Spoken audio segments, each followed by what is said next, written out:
देखिए क्या था कि पिछले बहुत बरसों से ये चल रहा था कि गदर 2 बनानी है, गदर 2 बनानी है। और मैं जहाँ जाता था ऑडियंस मुझे बोलती थी गदर 2 बनाओ, गदर 2 बनाओ। कहानी नहीं आ रही थी, 150 कहानियाँ आई। और शक्ति जी को हमेशा बोलता था कि शक्ति जी कोई आइडिया दे दो, और कोई आइडिया आ नहीं रहा था। तो एक दिन शक्ति जी आए मेरे पास और शक्ति जी ने मुझे आइडिया सुनाया। नवरात्रि का दिन था, मैं पूजन से उठा था, तो उन्होंने बोला कि प्रसाद मैं देता हूँ आपको, आप चलिए। क्या बात है। और प्रसाद आपने ऑडियंस को दे दिया। तो इन्होंने मुझे कहानी सुनाई। मुझे वो कहानी सुन के एक ही इमोशन आया, वो इमोशन वर्क कर गया। जैसे गदर क्या थी, पहली गदर थी रामायण। राम जो है सीता को लंका से लेने जाते हैं। वो बेटा बोलता है मेरी माँ को ला दो। मैंने कहा ये रामायण है, फ्लॉप नहीं हो सकती क्योंकि हर दिल में बसी है। दूसरी कहानी जैसे ही इन्होंने मुझे सुनाई, मुझे लगा कि यार अगर अभिमन्यु चक्रव्यूह में फंसा था, अर्जुन का बेटा अभिमन्यु, और उस वक्त अगर अर्जुन पहुंच जाता तो महाभारत तो उस दिन खत्म हो जाता। इससे बड़ा इमोशन तो संसार में नहीं कोई हो सकता। ये कहानी तो लोगों के दिलों में, इस कहानी को कोई फेल ही नहीं कर सकता। वो कन्विक्शन था मेरे पास। तो मैं उस कन्विक्शन के साथ में गया, मैं खुद रो पड़ा। सनी सर को जब सुनाया तो उनकी तो मोटी मोटी आंखें, इमीडिएटली इमोशन आ जाते हैं, इनकी आंखों में एक नमी आ गई। शारिक सर की आंखों में नमी आई, इन्होंने देखी नहीं देखी पर मैंने देखी। पुनीत साहब को भी जब सुनाया तो उनकी आंखों में भी नमी आई। तो ये सब होता रहा। और ये सब सच को भी जब सनी सर ने, शक्ति जी ने सुनाई तो इसको भी सुनाई मैंने।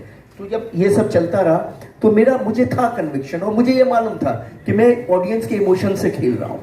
क्योंकि गदर, सनी सर भी बोलते थे कि भाई गदर नाम को हमें यूज नहीं करना है, हमें फिल्म बनानी है जो ऑडियंस के इमोशन पे खरी निकले। और ऑडियंस के इमोशन पे खेलने का मतलब है क्राइम से भी बड़ा क्राइम कर रहे हैं आप। इससे गलत काम कुछ नहीं कर सकते। यही हमने पढ़ा है, यही हमने सीखा है, यही हमारे माता पिता ने हमें सिखाया है। तो ऑडियंस के इमोशन से हम कैसे खेलते हैं? सिर्फ अपने स्वार्थ के लिए, अपने पैसे के लिए एक गदर दे दें और उसके बाद उनको लगे कि ये तो ऐसे ही है, कोई चीज़ बना दिया इन्होंने, हमको बेवकूफ़ बना दिया।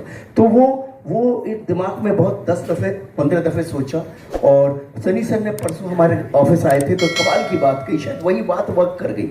इनसे सुनी मैंने परसों, लेकिन वो बात इन्होंने इतनी कमाल की कही कि जो आपका इंस्टिंक्ट होता है ना, पहले क्षण में जो डिसीजन होता है वो एकदम राइट होता है। वो क्योंकि इन्होंने मुझे एक एग्जाम्पल दिया, आग लगी है तो आग लगी है तो आपका हाथ जाता है, तुरंत वापस आ जाता है। उस वक्त आपका माइंड कहता है कि हाथ को वापस लो। तो जब कोई कहानी सुनते हो तो उस वक्त आपका माइंड भी तो कुछ बोलता होगा, वो गलत क्यों, ये गलत क्यों नहीं है। क्या बात। तो ये सनी सर ने कहा, तो मेरे तो चक्षु खोल दिया उस दिन उन्होंने ये कह के कि मैंने कहा फर्स्ट टाइम जो आप सुनते हो, जो आप देखते हो वही राइट है, संसार में कुछ राइट नहीं है।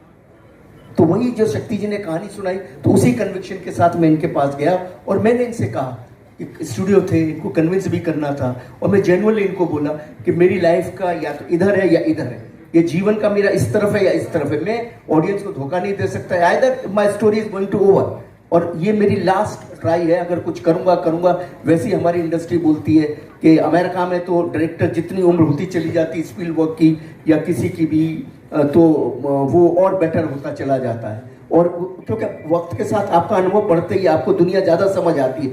हमारी इंडस्ट्री में क्या है कि कुछ पता नहीं क्यों है, क्या है हमको नहीं समझ आता।